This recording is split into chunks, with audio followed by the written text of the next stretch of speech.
Hello and welcome to the video. This is a quick video to announce there's a mini series about this specific thing here. This is a Sparrow V2 Pro. Now, I met a guy called Bill when I was at Weston Park a couple of weeks ago, and he asked me, could you make some videos on this thing?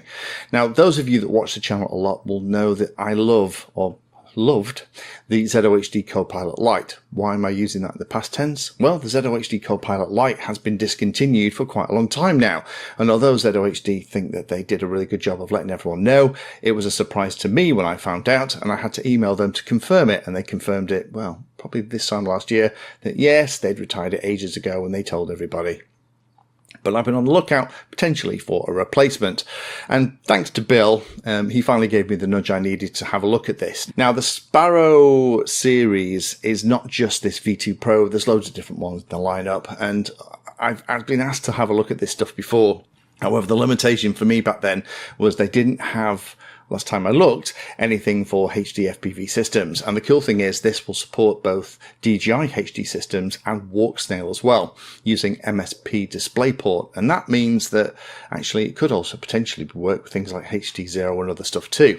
Now, this piece of kit actually gives you an awful lot of functionality. It gives you stabilization, it gives you GPS features like return to home, fence modes and height management. It supports PWM receivers, S-Bus, I-Bus and CRSF based receivers, so Crossfire and Express LRS.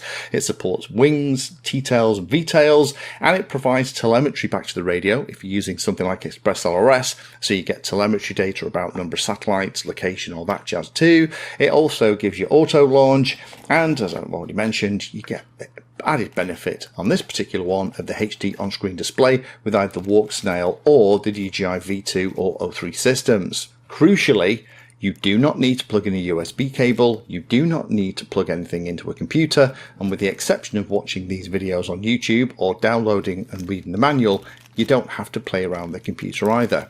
The other big benefit is that you don't have to solder anything unless you're playing around and messing in storing stuff into the model. But in terms of the pins and the cables, it all comes inside the box. So thanks to Bill, I have had one of these in over the past few weeks and been playing with it here and been genuinely impressed. I struggled to find one of these in stock, ended having to order it from AliExpress, although it only took a week to arrive, which was good in terms of the timescales. But actually setting this up wasn't too tricky. The manual is okay. So what I've actually done, I've actually created 3 videos about how you set it up from a basic point of view, how you set up the HD on-screen display, and my tips for how you've made it as well. So if you watch iNav videos and you would love to have that kind of functionality, but without plugging things into a computer and playing around with USB cables and flashing and updating stuff and having to go through configurators, this thing is actually a great option. So it doesn't do everything that iNav does, and there are only 2 niggles that I've found with it so far in all the playing. One is that in the on-screen display, I can't change the altitude from the meter default to feet. And the other one is that also the speed is in kilometers an hour. I would like it in miles an hour because I'm an English guy. But with that, and the only other exception being that the return to home height and also the auto launch height that it kind of climbs to is default and set to 100 meters. That's also set as well. But apart from that, I haven't really got any niggles at all. This is an impressive piece of kit, and it's blooming cheap as well. I can get one of these for far less than even a cheap flight controller from somebody like SpeedyBee. So I'll put a link to the series down below. One last big thanks to Bill for giving me a push to this. But if you've been thinking about these or want some how-to videos or just want to see what a stabilizer can do that you don't have to plug into a PC or fire your soldering iron up for, I now have this little series.